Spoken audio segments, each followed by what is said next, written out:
Hoy, good morning. Dagan na punta ron mag 5 kilometer ako kay mag-recovery ko sa akong 19 kilometer. Wa na ako nakaligo. Kay alanganin na pud kayo kay alas 5 kape na si mother na namukaw na ako. Kaya akong mother akong kauban ron pero walking na ning iya. Every morning jud na siya mag-walking kay kailangan man siya kay taas man kay siya sugar. So kailangan siya mag-exercise. Gadayet naman siya pero taas gyapon niyang sugar ba. Mo wa na ako nakaligo kay alas 5 kape na wala lang sa ako nag-abri sa tindahan. Tapos wala sa gani ko naligo sa pagbalik na lang jud siguro. Ingon lagi sa mother dugayan nimo ni mata sayo natulog dugay mo mata. Nindot pang panahon din he. Pero unya ani mo ulan na sad ni. Umaw to naabtan ko kog ulan nakasilong ko diri sa may balay kay mangayo lagi kog silupin kay ang akong cellphone akong gikabalakaan gyud. Nya kay wala may tawo mo to ni padayon na lang kog kuan ran pabalik na nagsugat mi ni mother kay walk raman ni siya. So mo to ako kahuman sa akong 5 kilometer, mga 3 kilometer lang ni. Kusog kayong ulan nabalakan ako sa akong cellphone ug sa akong relo. Kay wala ko kadala og kuan kay paggawas na ginamon nindot man kayong panahon.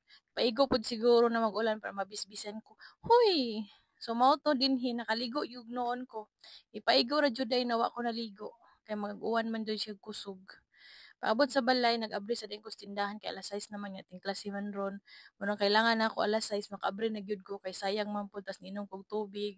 Ako man nato naligo na pud ko dali-dali na malihog ko sa akong igsuon na bantayan tindahan nga maligo sa ako kay basa lagi jud kaayo.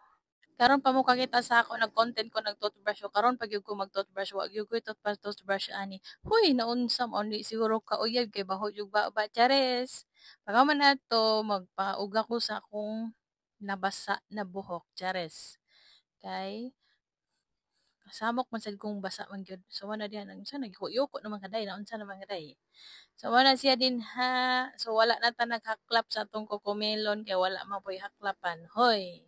Kaya nakita niyo sa akong likod daw sig mo unsa man yang iyo daw hasta man pong gubot di man siya nagubot so pabed na siya gitindog na siya para dako og space kung ganahan ko maghigda-higda mahigda ko tapos katong nay duyan din na duyan na sa akong pagumangkon kay sa akong ate magbantay so iyang anak iyang duyanon din ha pag man na to abris tindahan pag man ako ligo nagkaon na dayon kog yogurt so mara dira na ako tapuson ang akong mini vlog kay wala gyud tayo lain ganap karon so mara to daghang salamat huy. Ay wait sa oy taas-taas pa man dahil ni. Huwag ako ra ba ni gikuhaan og background music na so tan-awan na lang ko ninyo nagkaungkaan ko ni abi ba na ako dito ra to nahuman taas-taas pa man jud ay ni. So dire ra gyud natapos. Thank you.